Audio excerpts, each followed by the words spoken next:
हमें 21 दिनों में 341 मासूम पॉजिटिव पाए गए हैं, कोरोना संक्रमित पाए गए हैं। इधर महाराष्ट्र की बात करें तो अहमदनगर में 24 घंटे के भीतर 374 बच्चे कोरोना पॉजिटिव पाए गए हैं। कोविड पॉजिटिव बच्चों की उम्र 1 से 18 साल के बीच है। ये अपने आप में डराने वाली खबर। दीपक दुबे हमारे साथ जुड़ गए हैं, हमारे सहयोगी मुंबई से। दीपक, 374 बच्चे संक्रमित पाए गए हैं लगभग 20-21 दिनों में। ये अपने आप में डराने वाली खबर है, क्योंकि थर्ड वेव की आशंका जो बच्चों पर असर करेगी, ये तो अक्टूबर-नवंबर की बात थी। क्या जानकारी मिल रही है, ये ऐसा क्यों हो रहा है?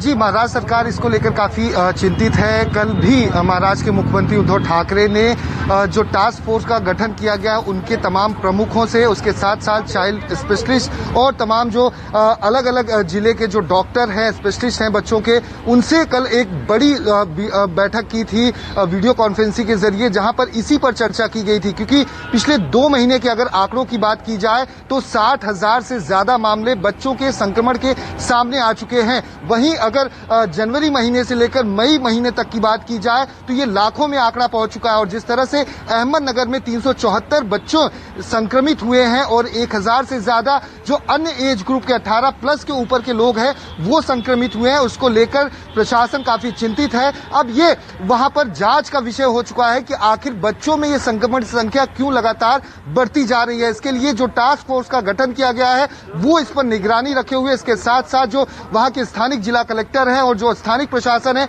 वो भी इस पर अपनी पैनी नजर बनाए हुए है। क्योंकि महज ये अहमदनगर के 374 बच्चों का सवाल नहीं है, देश की आर्थिक राजधानी मुंबई हो या फिर महाराष्ट्र के अलग अलग जो जिले हैं वहां पर भी संक्रमण के आंकड़ों की संख्या में लगातार बढ़ोतरी दी जा रही है। और 24 घंटे में 374 बच्चों का संक्रमण होना ये अपने आप में कई सवाल खड़े करता है कि प्रशासन किस तरह से सतर्क है और किस तरह से लोगों का इलाज किया जा रहा है। क्योंकि संक्रमण जो है वो कहीं ना कहीं किसी न किसी से पहुंचा होगा। तो आखिर जो लॉकडाउन की बात महाराष्ट्र सरकार की तरफ से की गई है उसका असर क्या दिख रहा है, किस तरह से मैदान ये जमीनी हकीकत जो है, जमीन पर किस तरह से तैयारी की गई है वो कहीं ना कहीं साफ तौर पर दिखती है। ये लेकिन दीपक, एक दिन के भीतर अगर एक जिले में एक दिन के भीतर, फिर बता दूं मैं दर्शकों को, ये अपने आप में कितनी डराने वाली बात है।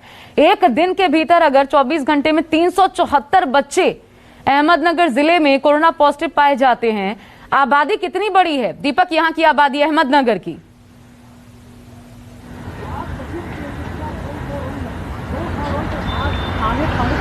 जी, अगर आबादी की बात की जाए तो अहमदनगर में 10 लाख से ज्यादा की आबादी वाला ये पूरा इलाका है। और खासतौर पर अगर ग्रामीण की बात की जाए तो वहां पर जो संक्रमण की संख्या है वो ज्यादा फैल रही है। हालांकि शहर में जो प्रशासन है वो सतर्क है, वो वहां पर लॉकडाउन का असर ज्यादा देखा जाता है। लेकिन जो उसके आसपास के जो ग्रामीण इलाके हैं वहां पर उस तरह से व्यवस्था नहीं की गई। और यही वजह है कि संक्रमण के आंकड़ों में पिछले 24 घंटे की बात की जाए तो 374 मामले सामने आए और इससे ज्यादा जो 1000 मामले सामने आए वो 18 प्लस के सामने आए। तो सरकार को यहाँ पर कड़े निर्बंध लगाने की जरूरत होगी, क्योंकि आने वाले समय में यहाँ पर पहले लगाए गए थे जो कड़े लॉकडाउन की बात की गई थी, लेकिन बाद में इसमें कहीं ना कहीं ढिलाई बढ़ती गई थी। और उसी का ये नतीजा है कि संक्रमण के आंकड़ों में ये बढ़ोतरी देखी जा रही है। जी आशा, बिल्कुल इसी आधार पर कंटेनमेंट जोन्स बनाने की भी बात कही गई है।